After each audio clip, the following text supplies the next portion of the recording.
Hi, I'm Garm1, and this is Midgardia's cool crowdfunding show. I'm here today with Meditating Munky. How's it going? Hey, how's it going? Oh, I'm doing pretty well. So you're here today to tell us about Tome of Dungeons. Why don't you tell us a little bit about that? I am, and so the Tomb of Dungeons is my first Kickstarter, first of all, so that's kind of exciting. And I'm taking it to the roots because when I started making maps in general, I really started off doing a bunch of just dungeon crawls for like my campaigns and stuff that I was running on Roll20, and so I figured since those were the ones that like I kind of started with, this is a good spot to start with the Kickstarter. So the Kickstarter itself is a collection of plug and play dungeons that you can put into pretty much any campaign. They're going to be a wide range of levels. If I hit all the stretch goals, there will be 15 total, including a massive mega dungeon at the end. Those are always fun. Um, and yeah, there's going to be some traps, some puzzles, some new creatures, magic items, all kinds of cool things.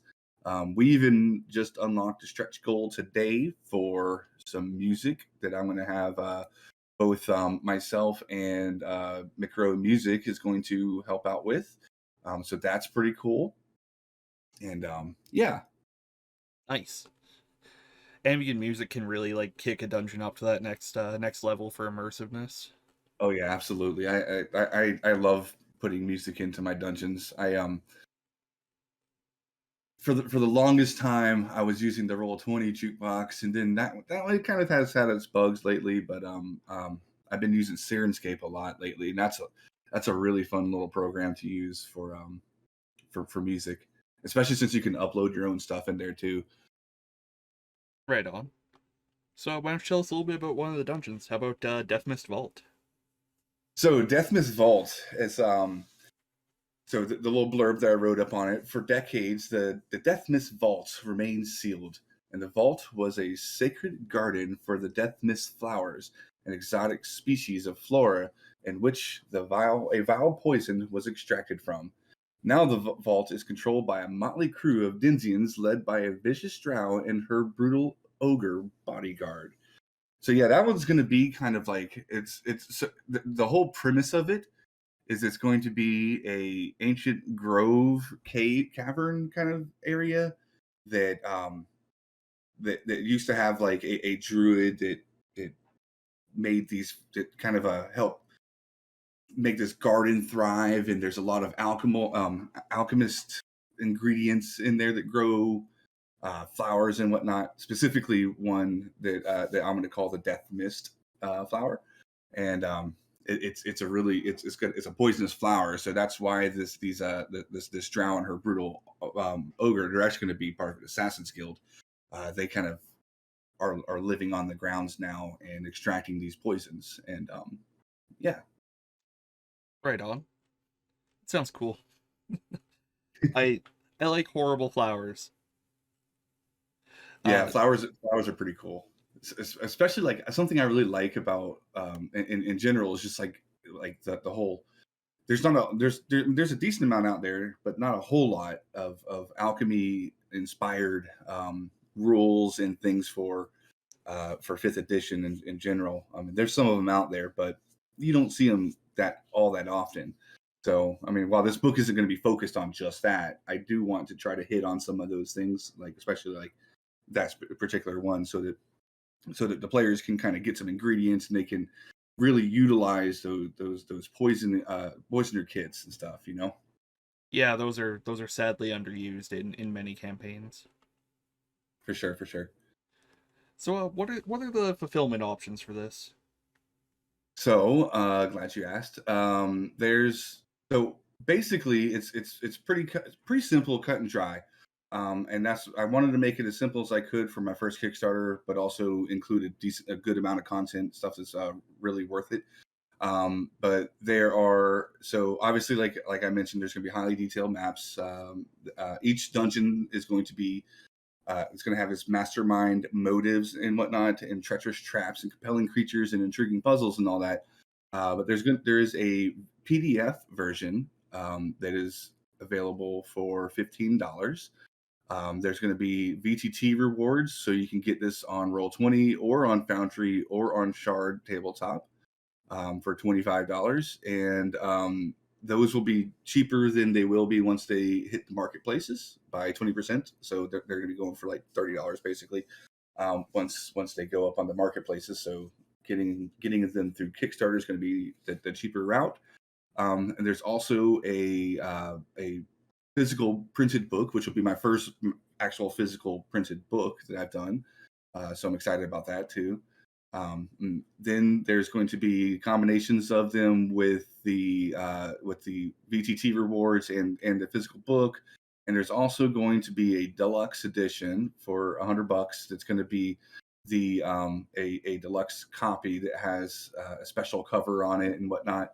And also, if we get past some of the stretch goals, I'm going to be unlocking some additional stuff that will go onto the deluxe edition, such as thinking about doing a deck of cards that will be the traps and the puzzles and the creatures and the magic items and card format, so that they're easier for the dungeon master to be able to pull out, look at, see the rules. If they want to pass them around, I'll to the players so they can see the stuff. That's a good way to do it. So that's one of the things that's going to be in there. Right on. It's a really nice cover. Is that foil embossed or what's going on there? Yeah, absolutely. It's going to be gold foil embossed. So that's why it's going to be a good bit more expensive. Also, there's only going to be 250 of these that I'm going to make. So after that, they're done, and there's going to be no more available. So that's a big part about that one. Right on. I'm a sucker for foil embossing on hardcover books. It always looks super nice. Yeah, I love those ones. I actually just got the Griffin Saddlebag. They had their Kickstarter recently. I went ahead and bought the deluxe cover of both of theirs. So I'm pretty excited for those. So which stretch goal are you looking forward to the most? Of the unfulfilled ones? Like what's the oh man, I can't wait to do this. So the stretch goals, for the most part, a lot of these are just adding more dungeons to the campaign. At least of the ones I have listed right now, which I'll get to in a second. So the ones I've gotten out so far, the base book came with 5. That's just for the initial funding. And then we've already broken into 4 of the stretch goals so far. So there's that's 3 additional dungeons and then some music with McGrow. But there's a bunch of other dungeons down here that are really fun.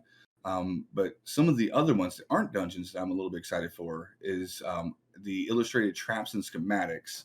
I think that's going to be a really fun part of this, is just making, not just putting the traps in there, but doing like the schematics and like drawing each one out, kind of like a blueprint. That one's something that I thought would be a lot of fun.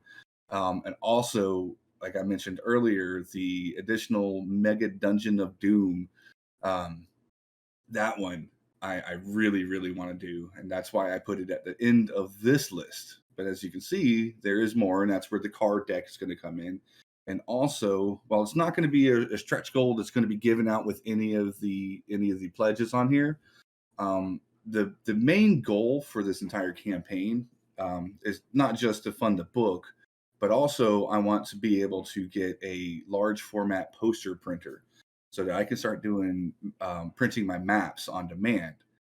If anybody's ever tried to go to Kinko's or Staples or Office Depot or anywhere like that to try to print out a map, you'll quickly realize how expensive they are. And any creator who's tried to get their maps printed by a third-party company, either if it's on-demand printing or printing in bulk, you'll find out real fast that it's very expensive to get those. And it's kind of hard to put those rewards up sometimes, because you're like, man, I could do this, but it's going to cost me like, $25 per map. And so where do you price point that for the end user? And if I can if this thing hits enough funding to where I can buy one of those nice big printers, which I'm looking at a 36-inch and I'm looking at a 44-inch, the two that I'm looking at, if I can get those, then I'll be able to start offering these. And once the initial ink and first little spool of paper is bought and the printer itself, after that it's just all upkeep. and I can sell printed maps hella cheap. You know, I was doing the math, and I think it'll come to be around like $7 or $8 on average per map. So that at that point, I could easily price something that's going to be obtainable and just economical for people to purchase. Right, and that'll cover the cost of the ink, the paper, the eventual maintenance, all that fun stuff. Yeah, absolutely. Pretty much like getting the actual printers, kind of like just like the profit that I would make off of this Kickstarter is basically that's right where it's going. It's just basically going right into the business, and then at that point I can start doing that, and I can even if there's other creators out there who were looking for a different solution, maybe they're kind of coming to the same issue that I'm coming to, like if they want to figure something out for future Kickstarters or something like that. I think that hopefully we'll be able to offer something at least competitive to what other third party companies, will want to charge for that kind of stuff. Heck yeah. So it's about 28 days to go. Time of recording this should be 27 at the time that this is uploaded. Is fully funded. It's blowing through stretch goals. You can get it on a wide variety of platforms, including physically, of course. Um, Mm-hmm. if you're watching this, you should back this. There is a link below. Go do that. Uh, Yeah, I agree. uh, anything else that you'd like to talk about while we're here? I can show off. Well, I don't have all the dungeons ready, the maps of them. I can kind of show off some of the maps in my Sure. style, at least. I think that's something that, considering that I'm a cartographer, for people who may not have used my maps before, shame on you. I'm just kidding. Um, but yeah, I think it's definitely as it's a very art based Kickstarter. I think it's important to kind of show off some of that stuff. Um, so this is one of my most recent maps that I made. I literally just made it like 3 days ago, and it's on my Patreon right now. Just put it out last night right before I went to bed. I uploaded it into the Dropbox and threw it up there. This is a overgrown catacomb dungeon, and I was debating on including this one in there. I actually have it at the right width for the printers that I was looking at, but I kind of made it a little bit long, so I don't know. We'll see. This might be this. In the beginning, I was thinking about making this into into the first dungeon that we were talking about, the Death Mist Vault. Um, but I think I kind of got carried away with the size of it after a little bit. So we'll see. Um, some of the other ones I got on here. This is another recent one that I did for a Goblin Druids little cave. Um, I think this one's really cool. I really like the way that the glow came off of this brazier over here. Um, very jungle inspired kind of map. This is another pretty fresh new one that I made not too long ago this is actually a community request map. I do those on my Patreon every uh, once a month. I'll run a poll where I basically will put a bunch of options up that the community has like requested. Um, and whether it's through the comments on Patreon or something that someone asked me about on Twitter or Instagram or asked me about in my Discord. Everything that I see that gets asked about for me gets put into that into the poll, and then I'll let my patrons. Actually, I'll let everyone, not just my patrons. It's a public poll. I'll let anyone who's out there vote on it, and whatever wins gets paid. So this one in particular had a very long name. I can't remember the entire exact quote of it. Maybe I can look it up real fast. But it was something along the lines of a lost a mage that was sealed in a stasis is kind of the summary of what that was. Ah, Let me go to my page and see if I can find that that exact quote that it was of the poll, because it was a pretty interesting. It was very in depth. Also, my next one is going to be a bunch of bridge locations. Right on. That one is the winner from the most recent one. There it is. Oh, I summarized it on this one too. Ruined Mage Forest and sealed in a stasis for centuries. Oh well, I know I have it. I have it somewhere. The full version. It might have just been in the Discord chat. Yeah. But Fortress of the yeah, Sealed Magi is what the file name is. yeah. Yeah. And this is actually another map that I made for that same one too. So I did two maps for that request. I wound up doing the exterior ruins, which this is where the sealed location is right there. Nice. Sealed with And a handy dandy rock. yeah, it was sealed with a rock. Hey, as long And as it works. yeah, for sure. Never mind the runes that go around it. That's just some puzzle, Yeah, it's placebo. Don't worry about it. Um, but yeah, so I did the overlay map, and then I did the actual underground dungeon map for that request. Which I usually try to do things like that as much as I can. Like if I do a dungeon map, I usually try to make a matching entrance for the dungeon.